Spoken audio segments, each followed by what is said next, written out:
ายดีมื้อนี้สิพาอ้ายไปไสมื้อนี้ไปชุดเขาไปหุดข้าวบ่มีเสียงเป็ดเสียงไก่น้องเนืองนัก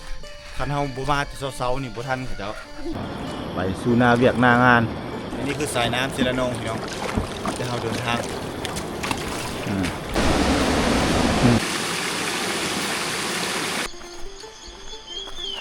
ก็ได้โอ้น้ำสองสายเนาะกระปูวะโอ้หอบความช้ำมาเซลโนหลายปีมนมเมฆหมอกบรรยากาศยามเช้าท่านผู้ชมที่บ้านสามสาวบ้านตุ้มลีเนาะบรรยากาศดีดีพี่น้องจนบ่เห็นฮอดภูเขาหรือว่าสันเขาหรือว่าธรรมชาติที่สวยงามโอ้มีหมอกปกคลุมพี่น้องบรรยากาศยามเช้าทางด้านหลังเป็นภูเขาแสดงว่าบรรยากาศหรือว่าอากาศที่บริสุทธิ์เลยพี่น้องผมบ่ได้เห็นเลยนี่คือบ้านสามสาวนี่บรรยากาศดีสุดเลยการทักทายสบายดีบรรยากาศยามเช้าตอนนี้บรรทุกอยู่ที่บ้านสามสาวเพราะว่าเมื่อคืนนี้นอนนี่ในบ้านนี่เขาเมื่อก่อนแล้วเมื่อกี้นี้เนาะบรรยากาศยามเช้านี่ก็คือถ้าเราจะได้พากันเดินทางมุ่งหน้าสู่ปูนละนาเวียกนางานก็คือสามสาวจะพาบรรทุกเดินทางไปหูดเข้าพี่น้องแต่ว่าจะไปแต่สองสาวก็คือแก้วตาแล้วก็น้องธิดาส่วนวาสนาเป็นเฝ้าเฮือนมื้อนี้ไฟยังบ่ทันแล้วพอดีก็จะมาเดินไฟและให้มอบเงินให้กับน้องวาสนาแล้วให้น้องวาสนานี่มอบจ่ายเวลาเขาจะมาแปลงไฟแล้วสำเร็จถ้าเขาจะมาภายในมื้อนี้ได้เนาะบ่มานี่ก็บ่ได้เลยเนาะต้องได้โทรนำเด้อวาสนาเด้อวันนี้โทรนำเขาจะได้มาแล้วบ่นั่นนี่เนาะเพราะไฟบ่มีไฟได้บ่มีน้ำนั่นแบบสิเนาะสบายดียามเช้าสองสาวสบายดีมื้อนี้สิพาอ้ายไปไสมื้อนี้ไปชุดเขาไปหุดข้าวบ่โดยโอ้ถึงฤดูกาลเลยเนาะโดยต้องมีเวลาเฮามีเวลาแต่มื้อนี้มื้ออื่นเนาะแล้วก็บางทีมื้ออื่นตอนแรกนี่ก็สิได้เดินทางเมืองนองได้บัดนี้เนาะวาสนาก็ต้องหายากินให้มันตุ๊ดไว้เพราะว่าจะได้เดินทางลงไปสวรรณเขตบ่แม่นได้สิให้อายจอดรถสุดทางเลยว่าเอาได้เนาะพร้อมแล้วบ่พร้อมแล้วเนาะไปคันพร้อมแล้วยันบ่ทันเหือไปออกเดินทางคันพร้อมเลยไปเลยlet's go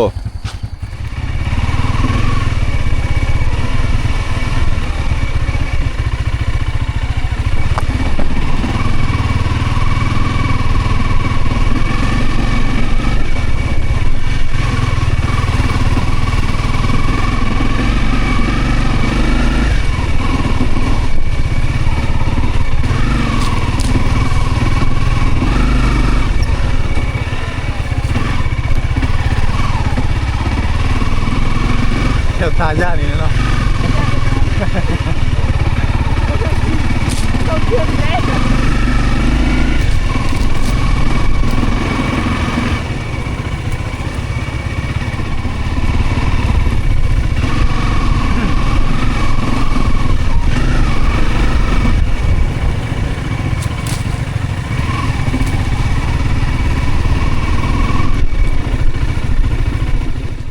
บรรยากาศยามเช้าท่านผู้ชมตอนนี้เดินทางมาฮอดที่บ้านของสามใบเถาแล้วพี่น้องนี่บรรยากาศโอ้โคตรดีเลยเนาะยามเช้านี่กำลังเอาแนวไปหูดข้าวหูดน้ำแล้วเขาเจ้าไปก้นแล้วบ่นี่ลงก่อนแล้วเอาไปตามหลังเนาะนี่เขาละมาแต่เช้ายังบ่ทันเขาเจ้าได้พี่น้องนี่หมู่บ้านเพิ่นเนาะเงียบสงบนี่มีเสียงเป็ดเสียงไก่น้องเนืองนันเลยภายในหมู่บ้านพี่น้องนี่คือหมู่บ้านเพิ่นพี่น้องไปท่านอยู่บ่เฮือนี่ท่านเขาท่าเนาะไปเขาท่าแล้วไปได้เดินทางออกเดินทางเลยพี่น้อยนี่จะได้เดินทางไปกับสามสาวคนนี้แหละออกจากบ้านพี่น้อง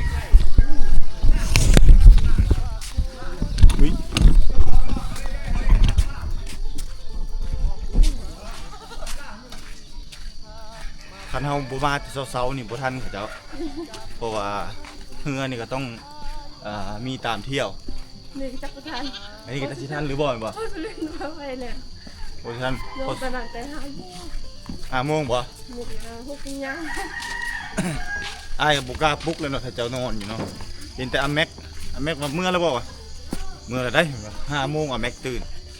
เมื่อก่อนไอ้ยังไงก็น่าจะทันอยู่ดอก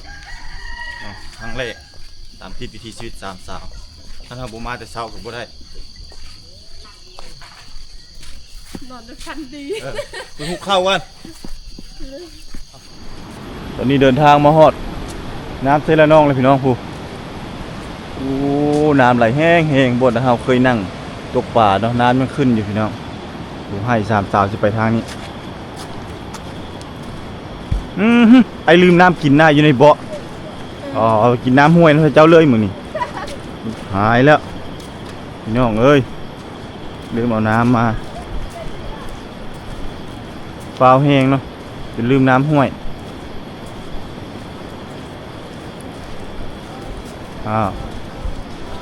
พี่น้องผูกมันก็จะมานั่งท่าเหือเต็มเลยเนาะท่าเหือข้ามคนพี่น้องพายขึ้นเนื้อแล้วก็ซักเลยได้เนี่ยเอาอัมสุลินไปก่อนเลยเอาสุลินไปก่อนได้นั่งท่าเหือ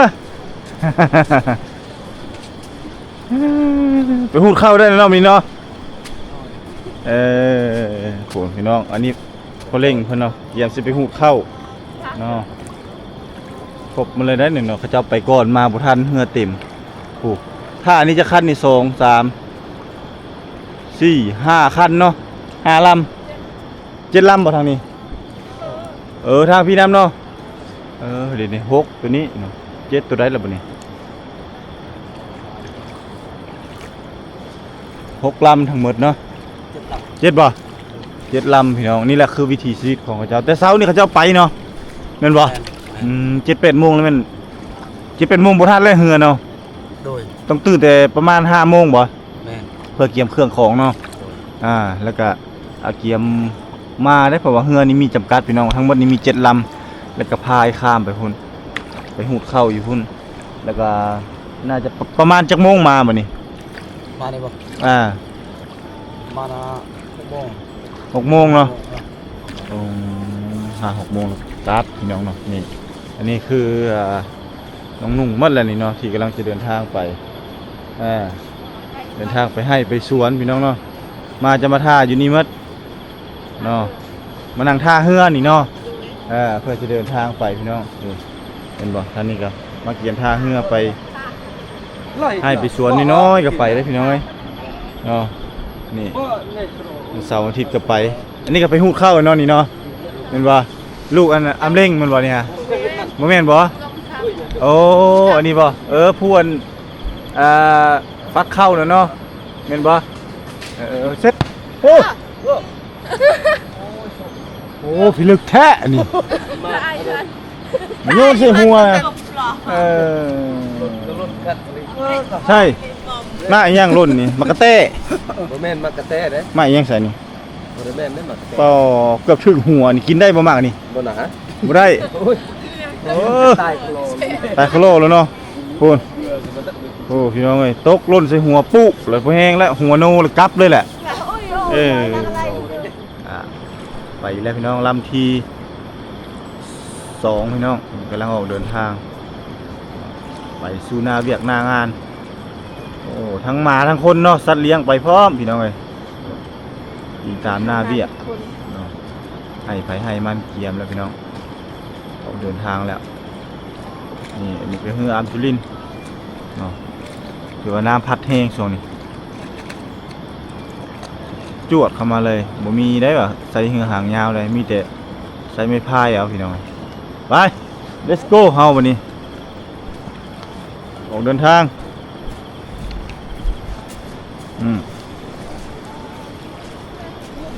ออกเดินทางมาตั้งไกลแสนไกลเลยนี่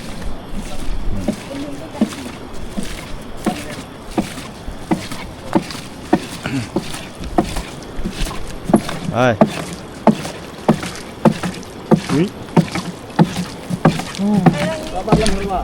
นั่งนี่แหละนั่งใกล้ๆนี่แหละ นั่งนั่นได้เนาะเปียกๆนี่เว้ย พวกน้องนั่ง นั่งเลยแม่นบ่ เลย เนาะน้องเอ้ยเพื่อจะได้กินข้าวกินน้ำได้นี่ได้มันของง่ายๆ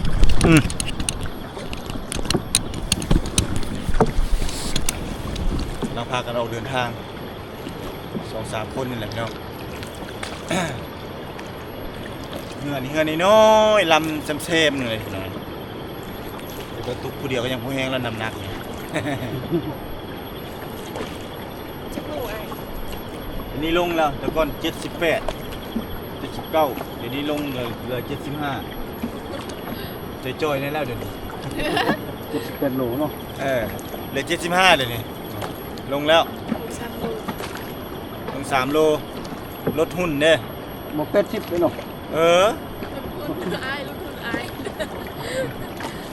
เขามีแต่50ปลาย50จังโห แล้วได้พอดีไปสบายแหละคือค่อยนิ้วนักโคตรคนอันนี้คือสายน้ำเซรานงพี่น้องจะเราเดินทางไปกัน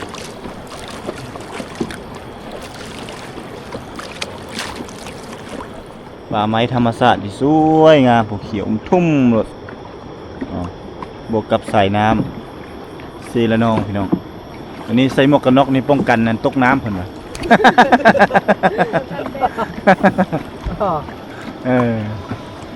อำเล็งเพิ่นป้องกันนะตกน้ำเนาะป้องกันติกระตอคันว่าไปเกี่ยวเข้าหุงเข้า เวลาเห็นแต่กระเจ้าใส่หมวกกันน็อกขับรถเพิ่นใส่หมวกกันน็อกหุงเข้าได้พี่น้องเอ้ยมือนี่ โอ้หมาตัวนั้นลอยข้ามแล้วเนาะมันชีวิตอยู่บ่ล่ะวิทย์บ่ ปกติ มาไผน่ะมาเทาเจ้าบ่ มาเขา มาเขาเนาะมันลอยข้ามเลยนะพี่น้องเก่งนะน้ำมานั้นลอยข้ามได้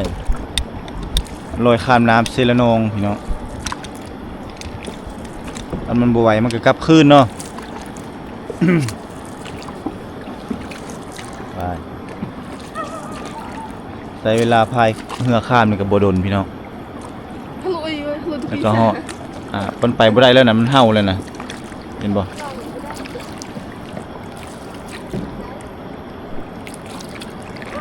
ใช่ละ ขึ้นแล้วบ่รอดแล้ว ปกติมาเขาแล้วถ้าเขามันลง ข้ามได้เนาะ ข้ามเลย มานันชัว กลับคืนแล้ว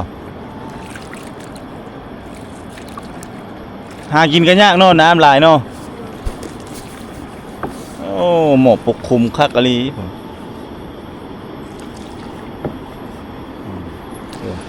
ยามนี้นี่เฮือมาเต็มอยู่ฟ้าพี่มันได้พี่น้องนี่2 4 6 7 8 ลำโอ้เทียบท่าแล้วบาดนี้เรือเข้าเทียบท่า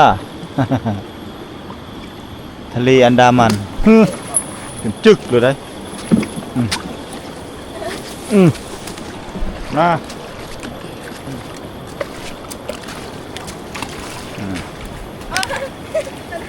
ถือว่าซ้ำนี้แล้วแม่นคนมาเมื่อแล้วพี่น้องมันนี่อย่าได้เฮือแล้วก็แม่นบ่ได้แล้วเหมือนถ้าบ่ลึกรอคนแต่ฝั่งนี้ข้ามไป เฮือเนี่ยต้องได้เฮ็ดตลอดพี่น้องบ่เฮ็ดบ่ได้เฮือไหลตลอดเนาะไป น้ำมาไปตลอด น้ำไหลน้ำตลอดเนาะไปย่างก่อน แล้วก็เลาะมันเนาะกรุบก่อน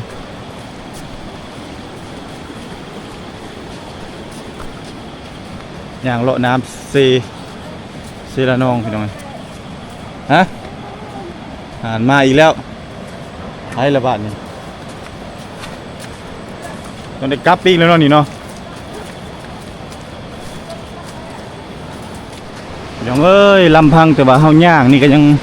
พอแห้งแล้วเนาะย่างไปหูดเข้านี่ก็ยังลำบากพอแห้งแล้วขามาเต็กเบะเข้าอีกแล้วนี่เด้เบะเข้าตามนี้ละโอ้เบิ่งเสียงน้ำไหลโตนท่าหลดพี่น้องแม่น้ำพวงใหญ่ไพศาลนี่คือวิถีชีวิตอาชีพของชาวบ้านเพิ่นโดยเฉพาะกระสามสาวนี่ที่โอ้ลำบากพี่น้อยสายฟ้าลาปีเฮ็ดให้อยู่เทิงภูเทิงสวน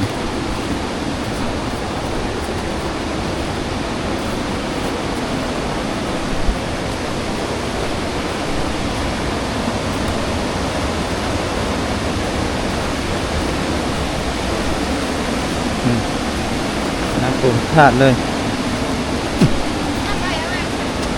ลืมแล้ว กินน้ำห้วยคือกันแล้วมื้อนี้ไป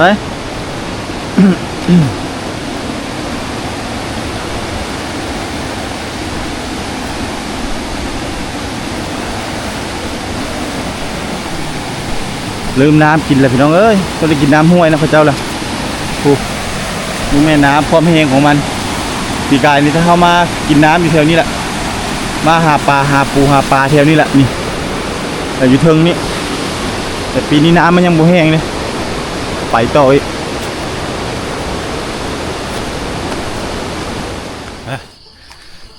อันนี้แค่เริ่มต้นพี่น้องแค่เริ่มต้นการเดินทางก็ยังหอบแล้วพี่น้องเสียงหายใจจะคือทาด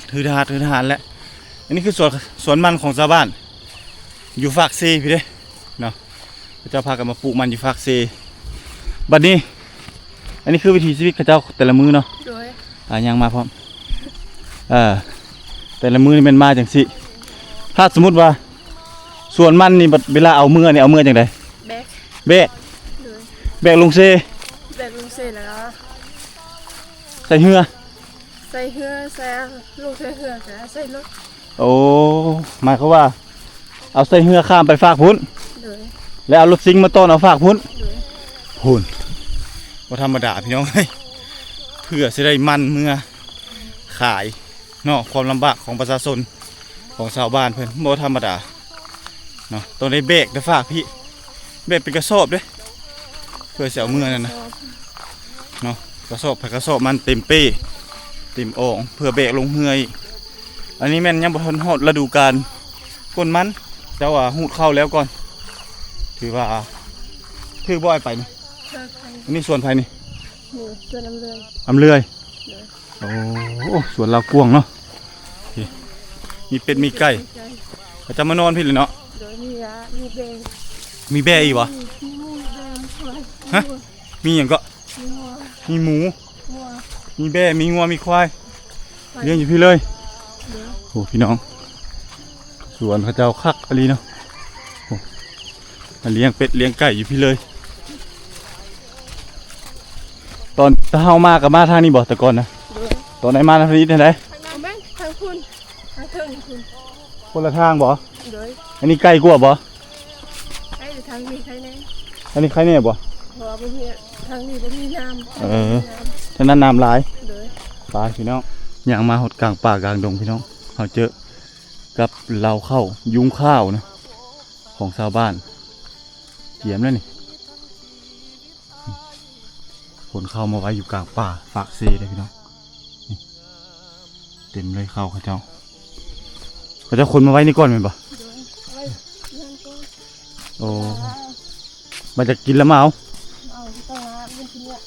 มึงกินงะจะมาเอาได้โอ้แสดงว่าเห็นให้แต่เทิงพูดแล้วมาเอามาไว้อยู่นี่ได้พี่น้องเอ้ยเอาย่างไปไว้เด้อเกี่ยวตาเด้อ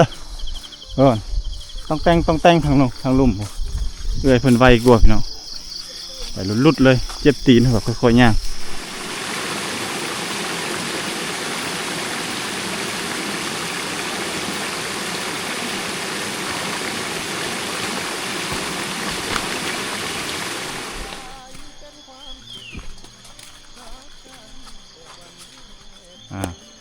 มาหอดจุดไก่สีหอดแล้วเนาะให้ยังอีกไก่ปะใส่อยู่ใส่วางใดเทิงปู่บ่เห็นแล้วเนาะหมอกปกคลุมเนาะแก้วตาอยู่บ้านนั้นกับแม่นี่เคยเห็นให้ไก่นี่ปะบ่เคยไก่มีแต่ใกล้ๆคือตอนไอ้ไปหูดข้าวสวยเนาะแล้วก็ไปคนช่วยเนาะใส่รถจักรใกล้ๆบ้านเนาะแสดงว่าดินบ่ไกลปานใดดินใกล้ๆดินบ่หลายเลยบ่เคยแบกบ่อันนี้แม่นครั้งแรกแม่นบ่ที่สิมาเฮ็ดให้ไก่นั่นนี่เนาะพี่น้องมันเป็นกำลังใจให้น้องนำกันมื้อนี้เนาะกะว่าสิไหวอยู่บ่บ่ฮู้ปกตินี่เคยแบกอยู่บ่ปีกายนี่เคยแบกบ่ปีกายนี่เคยแบกอยู่ไสอยู่นั่นแหละแบก2-3 ศพอยู่ฝากพุ่นบ่ปีกายนี่เคยแบกอยู่เนาะสวยเอื้อยๆเนาะปีนี้ลองเบิ่งพี่น้องปีนี้ลองเบิ่งว่าสิไหวบ่ หมูป่าปุ๊ออกมา ไม่ตกใจ โอ้แม่นเนาะโอ้ธิดาคิดว่าหมูป่าบ่แม่นเนาะใส่ชื่ออะไร ไปลุยต่อรอยกน้องนุ่งเพิ่นฟังเสียงนกเสียงหนูก็สุดยอดเท่านั้นแล้ว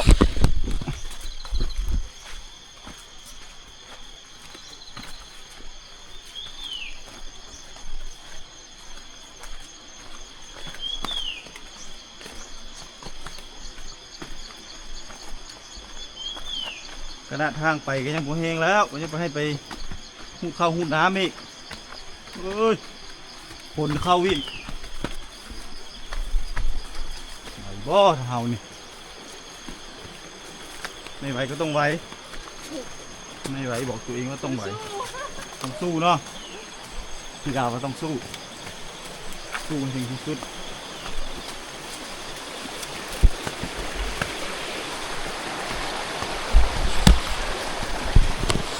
อะไรข้ามน้ำมันนี่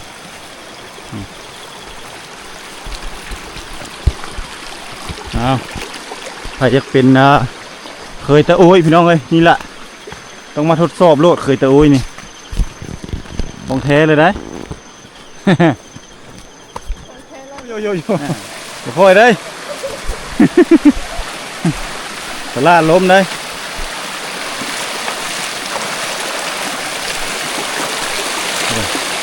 ตัวนี้ก็ห้วยได้พี่น้องเลยบุไปตามสายห้วยตัวเสด็จกินข้าวกินน้ำ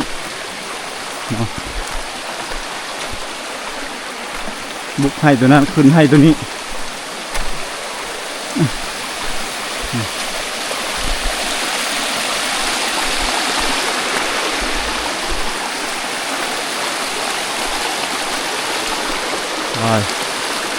ไปตาย่าง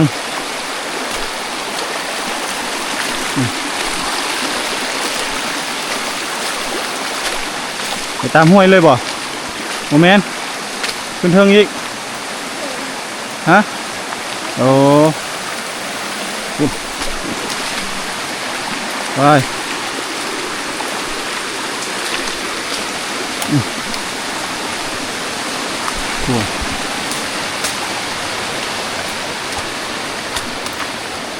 นี่คือทางไปหูเข้าไปคนเข้าพี่น้อง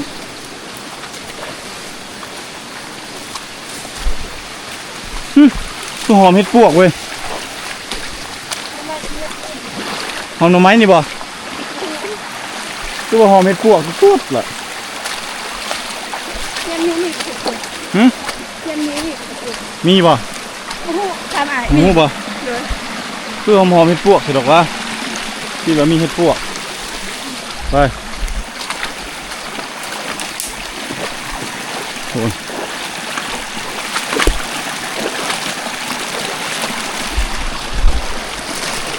ลำพังย่างตามน้ำนี่ก็สิบไหวแล้ว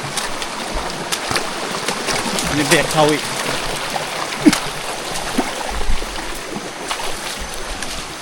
ห่อแล้วปะทีดาห่อแล้วบ่ย่างบ่โอ้คือจะไกลเท่านี้โอ้โหมันตัวคิดว่าห่อแล้วทีดาว่าย่างอีกอันนี้โมเมนต์บ่ให้ไพ่นี่โอ้ให้นี่โบแมนอยู่เทิงพี่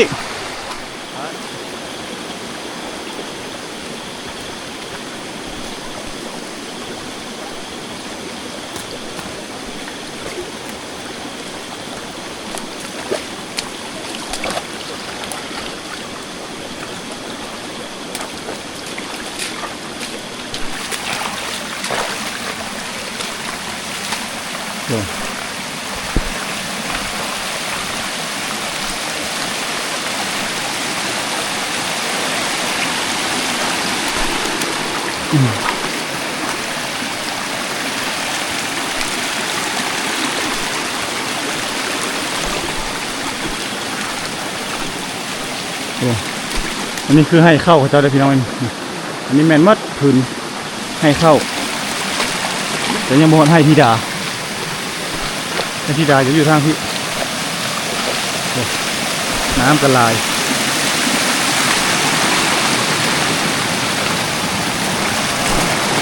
มา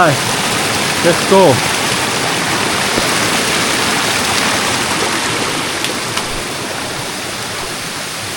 โอ้น้ำสองสายเนาะไหลตกที่นี่พักอะลีหูเนาะน้ำสองสาย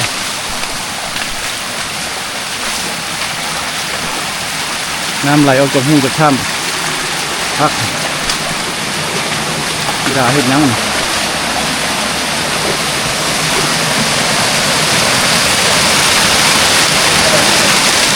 ยังกระปูวะโอ้อาหารบ้านเฮาพี่น้องได้อาก็กระปูละ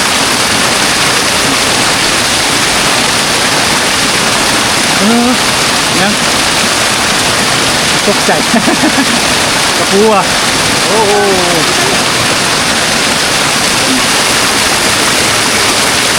ก็กระปูแล้วพี่น้อง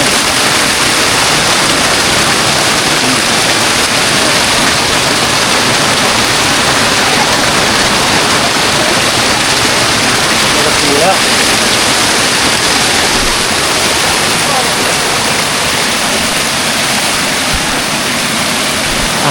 อาหารเที่ยงเฮามื้อนี้ก็คือกระปูเฮ้ย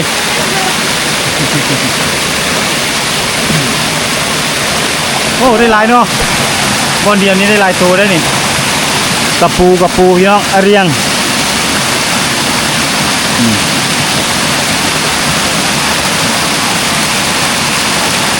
ชาวหาพอดกระปู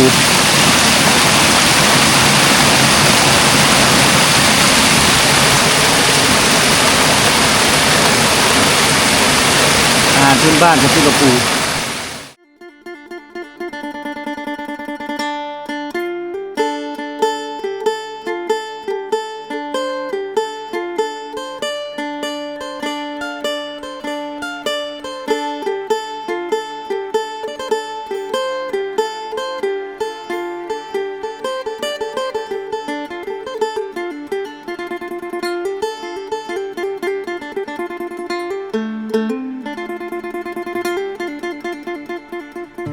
ไอหอบความช้ำมา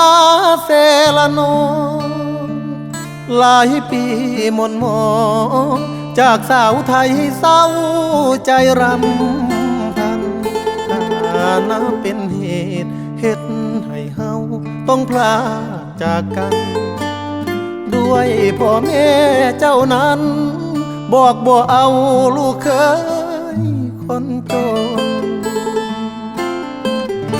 มาพ่อผู้สาวชนเผ่าตะโอยเจ้าเอิ้นจะโดยง่อยเด้อชื่นใจเหลือล้นเธอชื่อธิดาสาวชนเผ่าตะโอยหน้ามนหอยิ้มจิ้มใจอ้ายล้นเหมือนนิมนต์มาจนละเมอสาวเซละนองบ่าวไทยสองใจพันผูกความเจ็บกลายเป็นความสุขหากันแต่วันแรกเจอสาวเผ่าตะโอยชื่อธิดาอ้ายหาเจ้าเด้อขอบใจหลายเด้อคนดีที่หาพักอายขอฝากชีวิตไว้เซละนองทุกความหม่นหมองฝากเธอช่วยเป็นยาใจขอบคุณความเจ็บที่นำพามาพบสามใบจากนี้ทั้งชีวิตอายมอบให้เจ้าสาวงามตะโอ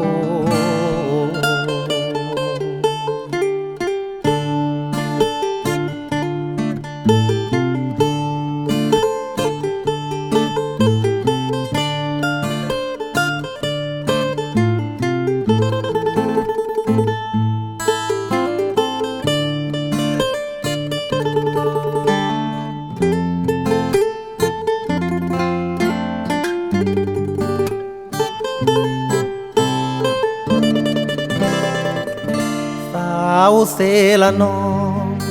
บ่าวไทยสองใจพันทุกความเจ็บกลายเป็นความสุขหากันแต่วันแรกเจอสาวเผ่าตะโอยชื่อธิดาอายหักเจ้าเด้อขอบใจ